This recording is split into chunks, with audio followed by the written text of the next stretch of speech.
Hi, I'm Melissa. And I'm Tony, and you're watching The Ride. In this series, we're going to be driving around with city council members talking about significant projects that have happened in the past year. Yeah. And you may even learn an outside-the-box factoid or two about some of our local leaders. Let's ride. Let's ride.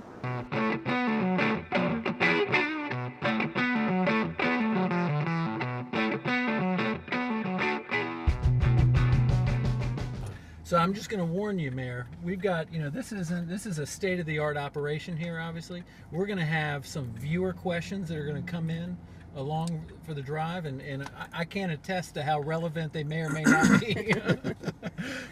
Just don't make them too hard, Tony. Melissa, do you have my sheets I can read from? There you go. Yes, I appreciate I do. that. Yes, sir. So you see, this beautiful downtown, and growing up here, my entire life is from 3rd Street down to the river. Because when my mother immigrated here in Greece, she moved to the Red Cross Street, 3rd and Red Cross. My father lived there in a apartment up above. Okay.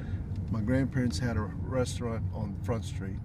Then my father built a motel on 3rd Street. They got married at the Greek church, which was at 2nd and Orange. And so my entire life has revolved literally from 3rd Street down to the river. Wow. In this small geographic area. Okay. So it's amazing to see the transformation that is taking place in Wilmington, being here all my life and seeing all of this investment and people moving here and people refurbishing the old houses here in the historic district, and obviously it's growing into a pretty major metropolitan area now. In the days we were growing up, obviously there was only about 70,000 people in the entire county. So today we're talking about 220,000 people in the county and 120 in the city. But it's just beautiful to see the transformation that is taking place here, because for many years in the 60s or the late 60s, early 70s and 80s, downtown Wilmington wasn't the place it has become today. All right, Mayor, we're here at River Place. Let's go check it out. Mayor, tell us about this real busy, bustling, windy location. What are we doing here? What's happening here? Well, this is one of the most transformative projects that the city's undertaken in many years. This is a great public-private partnership.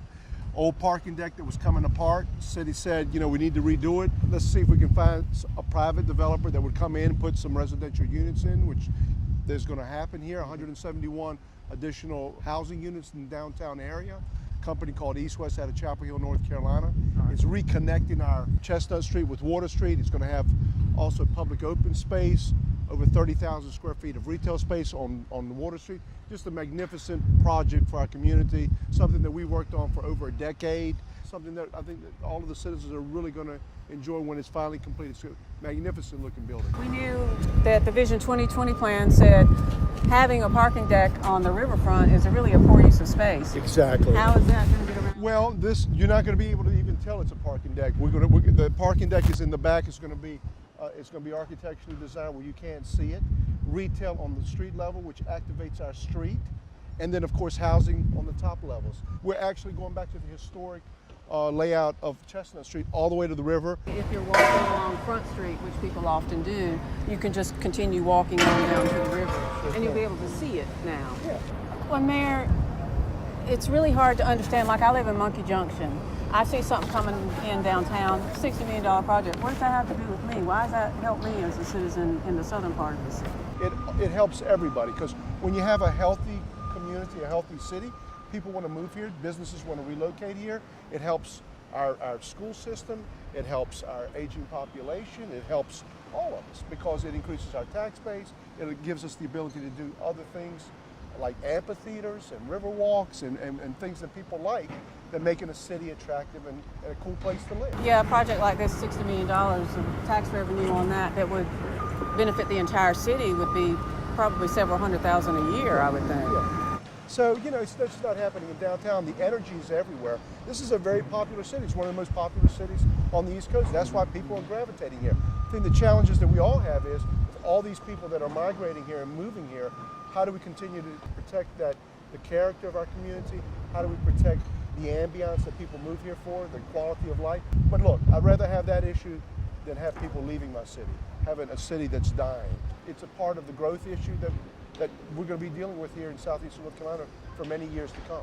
So completion day 2020, you have to tell us, what's the party going to be like when this thing opens its In doors? 2020, I would imagine they're going to have fireworks shooting off the top of the building. Are you going to be shooting those off? Let's hope I'll be up there shooting them off. We got to hit the road. We got to hit the road. We do I got have to more get back- stops wait to a make. minute. It's a treacherous ride. Do I have but to get back in the car with you? Yeah. Pardon today. You can sit in the back seat this time if you want. Okay, thank you.